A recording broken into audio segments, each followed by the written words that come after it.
Praise the lord. ప్రభువైన యేసుక్రీస్తు నామములో మీ అందరికీ శుభాలు కలుగునుగాక. ప్రతి ఉదయం నీతో నా నిబంధన స్థిరపరచుదునని దైవ కార్యక్రమాన్ని వీక్షిస్తున్న దేవుని పిల్లలను మీ అందరికీ, అలాగే నూతనంగా ఈ కార్యక్రమాన్ని చూస్తున్న దేవుని పిల్లలైన మీ అందరికీ ప్రభువైన యేసుక్రీస్తు నామంలో మరి ఒకసారి ఉదయకాల శుభాలు తెలియచేస్తూ ఉన్నాను. ఈరోజు దేవుని వాక్యం మత్తయి సువార్త 6వ అధ్యాయము 34వ వచనంలో ఇలాగూ రాయబడి ఉంది, రేపటిని గూర్చి చింతింపకుడి అని చెప్పి దేవుని యొక్క వాక్యం ఈ ఉదయకాల సమయంలో మనకు తెలియచేస్తూ ఉంది. ఈరోజు దేవుని వాక్యం తెలియచేస్తూ ఉంది, రేపటిని గూర్చి చింతింపకుడి అని చెప్పి దేవుని యొక్క వాక్యం తెలియచేస్తూ ఉంది. అవును, రేపటిని గురించి మనము చింతించవలసినటువంటి అవసరం లేదని చెప్పి దేవుడు మనకు తెలియచేస్తూ ఉన్నాడు. ఎందుకంటే మనము జీవిస్తున్నటువంటి దినాలు, మనం చూస్తున్నటువంటి దినాలు భయంకరమైన దినాలు కాబట్టి, ఏ దినము ఏ గడియో మనకు తెలియదు కాబట్టి దేవుని యొక్క వాక్యం తెలియచేస్తూ ఉంది. రేపటిని గురించి చింతించవలసినటువంటి అవసరం క్రైస్తవునికి లేదు, దేవుని పిల్లలకు తగదది. ఎందుకంటే దినదినము కూడా మనకు కావలసినవన్నీ దయచేయువాడు దేవుడే. అందుకని దేవుని యొక్క వాక్యం తెలియచేస్తూ ఉంది, మీరు చింతించకుడి, మీ చింత యావత్తంతా కూడా మీరు దేవుని మీద వేయాలని చెప్పి దేవుని యొక్క వాక్యం తెలియచేస్తూ ఉంది. మీ చింత యావత్తంతా కూడా దేవుని మీద వేసినట్లయితే దేవుడు మీ గురించి చింతిస్తూ ఉన్నాడు. ఎందుకంటే తన పిల్లలు దేవుని సన్నిధిలో ఎప్పుడైతే ఆయన పిల్లలకు కావాల్సింది ఎప్పుడైతే దేవుని సన్నిధిలో అడుగుతారో, దేవుని పిల్లలు తండ్రి దగ్గరికి వెళ్ళి నా చింత ఇది నాయన, నా అవసరం ఇది నాయన అని చెప్పి అడుగుతారో, దేవుడు వారికి తప్పనిసరిగా ఇవ్వాలని ఆశపడుతూ ఉన్నాడు.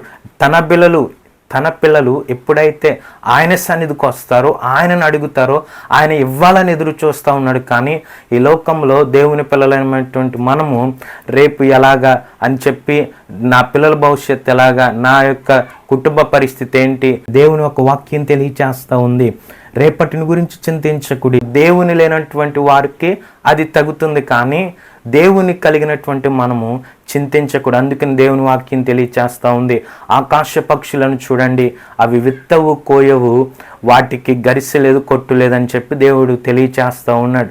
అవును, దేవుని పిల్లలారా, ఆకాశ పక్షులను చూడండి, అవి దేవుడు ఎంతగానో వాటిని పోషిస్తూ ఉన్నాడు. సముద్రంలో ఉన్నటువంటి జలరాశులను చూడండి, ఈ యొక్క లోకంలో ఉన్నటువంటి సమస్త వైభవాన్ని చూడండి, దేవుడు ఎంతగా అలంకరించాడు. రేపుండే నేడు పొయ్యిలో వేయబడి అడవి గడ్డిని కూడా దేవుడు ఎంతగానో అలంకరిస్తూ ఉన్నాడు. దేవుని పిల్లలారా, మీరు చింతించుట వలన మీ ఎత్తు మూరడు ఎక్కువ చేసుకొనలేరని చెప్పి దేవుడు తెలియచేస్తూ ఉన్నారు. మీరు చింతించుట వలన ఏమీ చేయలేరు. మనము చింతించినప్పుడు మనం ఏమి కూడా సాధించలేం. అలా మనం సాధించాలి అంటే, మన చింత యావత్తు తీరాలంటే అన్న దేవుని సన్నిధిలోనికి వెళ్ళి తన పిల్లల విషయమై దేవుని సన్నిధిలో తన వేదనంతా దేవుని సన్నిధిలో పెట్టి ప్రార్థిస్తూ ఉంది. తన దుఃఖమంతా కూడా దేవుని సన్నిధిలో కన్నీరుగా మార్చి అన్న తన పిల్లల విషయమై ప్రార్థించింది. దైవజనుడు అన్నాడు, నీవు కోరినట్లుగా దేవుడు నీకు దయచేయునుగా అన్నాడు. అవును, మన చింత ఏదైనా సరే, మన బాధ ఏదైనా సరే, మన కష్టం ఏదైనా సరే, మనము దేవుని సన్నిధిలో అడగాలి. దేవుడు తన పిల్లలు ఎప్పుడు తనను అడుగుతారా అని చెప్పి, ఎప్పుడు తన దగ్గరకు వస్తారా అని చెప్పి మిమ్మల్ని గురించి ఆయన చింతిస్తూ ఉన్నాడు. కాబట్టి మీరు ఎప్పుడు కూడా చింతించవలసినటువంటి అవసరము ఎన్నడూ కూడా రానే రాదు. దేవుని పిల్లలైనటువంటి మనము చింతించవలసినటువంటి అవసరం లేదు. ఇశ్రాయేలు ప్రజలు అరణ్యంలో వారు ఐగుప్తు నుంచి బయటకు వచ్చిన తర్వాత, ఎర్ర సముద్రాటి వచ్చిన తర్వాత ఇశ్రాయేలు ప్రజలు ఇదిగో మోషే మీద వారు తిరుగుబాటు చేశారు. మేము ఐగుప్తులో ఉన్నప్పుడు మేము చక్కని భోజనం చేసాం, ఇక్కడ మాకు ఈ అరణ్యంలో ఏమి లేదు, తినడానికి మాంసం లేదు, తినడానికి సరైన ఆహారం లేదు, తాగడానికి నీళ్ళు లేదు అన్నప్పుడు దేవుడు పరలోకంలో ఉన్నటువంటి దేవదూతలు తినే ఆహారాన్ని దేవుడు వారికి అనుగ్రహించాడు. దేవుడు అన్నాడు, ఇదిగో రేపు మీరు మన్నా తినబోతూ ఉన్నారు, పరలోకం నుంచి వచ్చేటువంటి ఆహారాన్ని మీరు తినబోతున్నారని చెప్పి అక్కడ మోషేకు దేవుడు తెలియచేసినప్పుడు, మోషే ఇశ్రాయేలు ప్రజలకు తెలియచేసినట్లుగా దేవుడు వారికి మన్నానిచ్చాడు. మన్నానిచ్చినప్పుడు దేవుని పిల్లలు తక్కువగా సమకూర్చుకున్నటువంటి వారికి తక్కువ కాలేదు, ఎక్కువగా సమకూర్చుకున్న వారికి ఎక్కువ కాలేదు, ఎక్కువగా అవి మిగిలిపోలేదు. దేవుని యొక్క వాక్యం తెలియచేస్తూ ఉంది. కాబట్టి వారికి కావాల్సిన అవసరత దేవుడు వారికి అనుగ్రహించాడు. వారు మాంసం కావాలన్నప్పుడు, మాకు మాంసం లేదన్నప్పుడు పూరేళ్లను వారికి రప్పించాడు. దేవుడు ఆయన అద్భుతాలు చేసే దేవుడు. దేవుని పిల్లలారా, మనము చింతించటం వలన మనం చింతించినప్పుడు మన చింత ఏమాత్రమును కూడా మన కష్టాన్ని కానీ మనలో ఉన్నటువంటి బాధను కానీ మనం తీసుకోలేం. మన చేతుల ద్వారా మన తల వెంట్రుక నలుపు కానీ తెలుపు కానీ మనం ఎలాగూ చేసుకోలేమో, అలాగే మనం చింతించుట వలన మన చింత ఏమాత్రమును కూడా మనం తీసుకువేసుకొనలేము. కాబట్టి దేవుని సన్నిధిలో మనము ప్రార్థన చేసినప్పుడు, దేవుని నీవు వెతికినప్పుడు, అందుకని దేవుని వాక్యం తెలియచేస్తూ ఉంది, మొదట నా రాజ్యమును నీతిని వెతికినప్పుడు నీకు ఏది కావాలో అది దేవుడు నీకు దయచేస్తాడు. కాబట్టి నీవు చింతించవలసిన అవసరం లేదని చెప్పి దేవుని యొక్క వాక్యం తెలియచేస్తూ ఉంది. దేవుని పిల్లలారా, ఆలోచించండి. ఈ ఆకాశ పక్షులను చూడండి, వాటి సమస్త వైభవం, ఈ సృష్టి అంత వైభవం చూడండి. ఆకాంక్ష పక్షులు ఉదయాన్నే లేచి చక్కగా దేవుని స్తుతిస్తూ ఉన్నాయి. మరి మనం మంచం మించి దిగగానే మన పనులు మనం స్టార్ట్ చేసుకుంటాం. మరి దేవునికి ఎప్పుడు సమయం ఇస్తాం? కాబట్టి దేవుని పిల్లారా, మనము దేవునికి సమయం ఇచ్చినప్పుడు, మనము దేవునికి ప్రాధాన్యత మొదటి ఇచ్చినప్పుడు దేవుడు మన జీవితంలో గొప్ప కార్యం చేస్తాడు. ఆయన మిమ్మల్ని గురించి చింతిస్తూ ఉన్నాడు. కాబట్టి మీరు చింతించవలసిన అవసరం లేదు.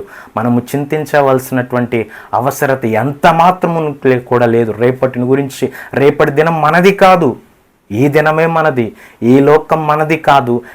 ఈ రోజును చూసినటువంటి మనిషి రేపు ఉంటాడో లేదో తెలియనటువంటి పరిస్థితుల్లో మనం ఉన్నాం. కాబట్టి దేవుని పిల్లలారా, దేవుని వాక్యం తెలియచేస్తూ ఉంది, రేపటిని గురించి చింతించకుడి. ఆ దినాల్లో చూడండి, అపోస్తుల కాలంలో చూడండి, వారు కలిగినదంతా అమ్మి వారు సువార్త ప్రకటించడానికి, దేవుని రాజ్య సువార్త ప్రకటించబడటానికి వారు దేవుని దైవజనులకు ఇచ్చారు. దేవుని సువార్త నిమిత్తమే ఖర్చు పెట్టారు. కానీ వారు రాళ్లతో వారు ఇల్లులు కట్టుకొని ఉన్నారు. మనకలాగా డబుల్ స్టేర్ బిల్డింగ్లు, డూప్లెక్స్ బిల్డింగ్లు వారు కట్టుకోలేదు. కానీ ఈ రోజున వారు చేసిన పరిచర్య, వారు చేసినటువంటి ప్రార్థన ఈ రోజున మనకు ఆశీర్వాదకరంగా మారుతూ ఉంది. ఇశ్రాయేలు ప్రజలు, అపోస్తలులు వేసిన పునాది మీద మనం ఇప్పుడు కట్టబడి ఉన్నాం. వాళ్ళు చేసిన ప్రార్థన, అపోస్తలులు చేసిన ప్రార్థన ఈ రోజున మనకు ఆశీర్వాదకరంగా మారింది. ఈ రోజున చూడండి, దేవుని నమ్ముకున్నటువంటి వారు ఎవ్వరు కూడా అనాథలుగా లేరు, ఎవ్వరు కూడా విడిచిపెట్టబడిన వారిగా లేరు, ఎవ్వరు కూడా వెలివేయబడిన వారిగా లేరు. అందరికీ దేవుడు ఆశీర్వాదాన్ని, దీవెనను సమృద్ధిగా ఇస్తూ ఉన్నాడు. వారికి కావాల్సిన అవసరం దేవుడు వారికి ఇస్తూ ఉన్నాడు. చక్కని గృహాలు ఇస్తూ ఉన్నాడు, చక్కని ఉద్యోగాలు ఇస్తూ ఉన్నాడు, చక్కని వ్యాపారాలు చేసుకుంటూ ఉన్నారు, చక్కని పనులు చేసుకుంటూ ఉన్నారు. ఎంత వైభవాన్ని దేవుడు మనకిస్తూ ఉన్నాడు, ఎంత రక్షణను దేవుడు మనకిస్తూ ఉన్నాడు, ఎంత అభివృద్ధిని మనం చూస్తూ ఉన్నాం. ఆ దినాల్లో ఎన్నో కష్టాలు పడి దేవుని పరిచర్య చేశారు. ఎంతోమంది వారు పనులు చేసుకుంటూ దేవుని పరిచర్య చేస్తారు. వారు కష్టపడుతూ దేవుని పాదాలు పరిచర్య చేశారు. ఈ రోజున దేవుని పిల్లారా, మనము ఉదయం తింటున్నాం, మధ్యాహ్నం తింటున్నాం, సాయంకాలం తింటున్నాం, టీవీ చూస్తున్నాం, మన పనులన్నీ చేసుకుంటున్నాం. మరి దేవుని పరిచర్య ఎప్పుడు చేస్తున్నారండి? దేవుని యొక్క వాక్యాన్ని ఎవరికి ప్రకటిస్తున్నారు మీరు? దేవుని పిల్లారా, వారు చేసిన ప్రార్థన, మన దైవజనులు చేసిన ప్రార్థన, మన తల్లిదండ్రులు చేసిన ప్రార్థన మన జీవితంలో ఎంతో గొప్ప ఆశీర్వాదాన్ని ఇస్తూ ఉంది. ఈ రోజున మనం ఈ స్థితిలో ఉన్నామంటే దేవుని మహాకృప. దేవుని పిల్లలారా, దేవుని వాక్యం ఉదయకాల సమయంలో తెలియచేస్తూ ఉంది, మీరు రేపటిని గురించి చింతించకుడి. రేపటిని గురించి చింతించేవారు లోకస్తులు. వారికి దేవుడు లేడు కాబట్టి వారు చింతిస్తారు. ఏం సంపాదించుకోవాలి, ఏం కూర్చుకోవాలి,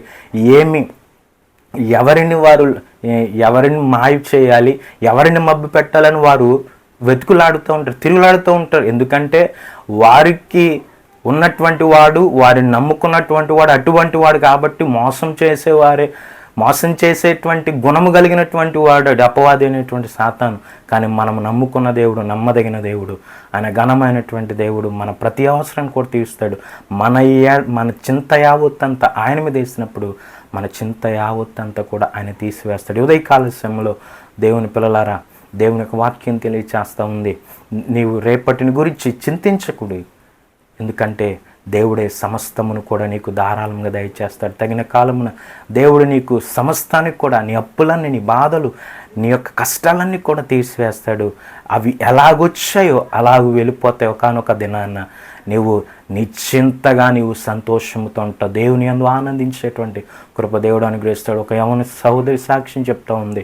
ఆమె ఉద్యోగం నిమిత్తం ఎన్నో ప్రయత్నాలు చేసిందంట, కానీ ఎక్కడ తిరిగిన ఉద్యోగం దొరకలేదు. కానీ ఆమె దేవుని పాదాల దగ్గరకు వచ్చి దేవుని సన్నిధిలో ఆమె ఏ ఉద్యోగం కావాలో ఆమె లెటర్ మీద, ఒక కాగితం మీద తనకు ఏ ఉద్యోగం కావాలో ఎక్కడ కావాలో ఒక కాగితం మీద రాసుకొని దేవుని సన్నిధిలో ఆ రాత్రంతా ప్రార్థన చేసినప్పుడు ఉదయాన్నే ఆమె ఏ ప్రార్థన అయితే చేసిందో ఆ ప్రార్థనకు ప్రతిఫలంగా ఉదయాన్నే ఆమె ఏ ఆఫీసులో అయితే ఉద్యోగం చేయాలని ఆశపడిందో ఆఫీస్ నుంచి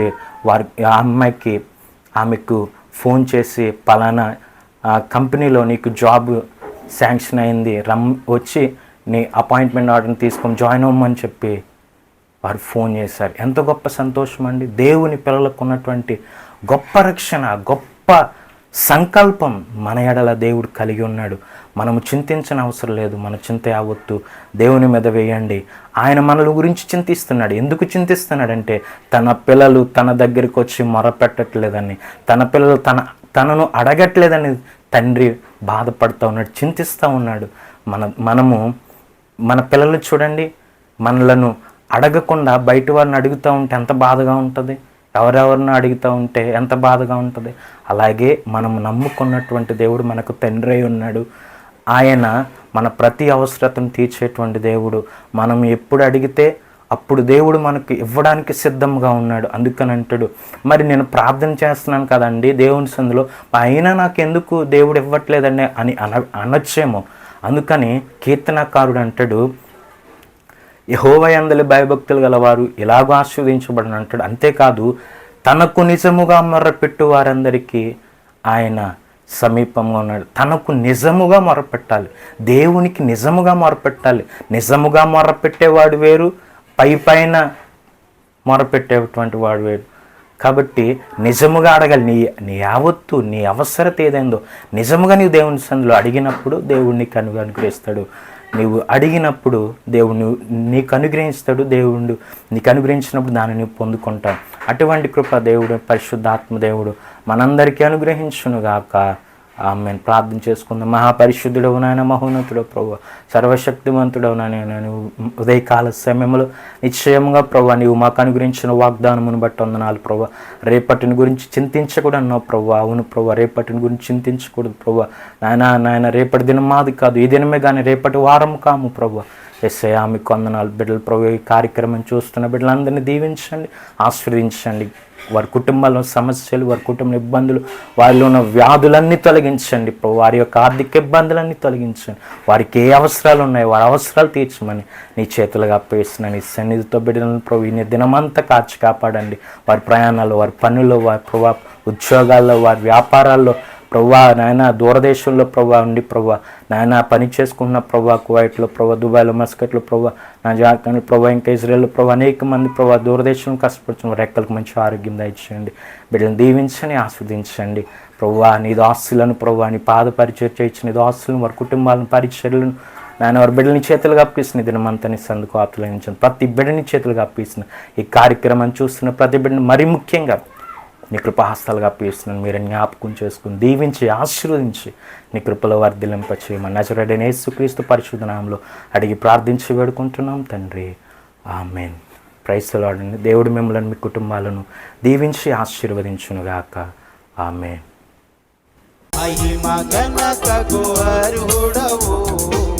నీవే మా దైవము, సృష్టికర్త, ముక్తిదాత, సృష్టికర్త, ముక్తిదాత, స్తుతులకు పాత్రుడా.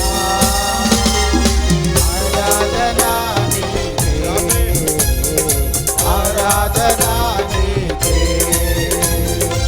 ఆరాధనా నీకే, ఆరాధనా నీకే, ఆరాధనా స్తుతి ఆరాధనా, ఆరాధనా నీకే, ఆరాధనా స్తుతి ఆరాధనా, ఆరాధనా నీకే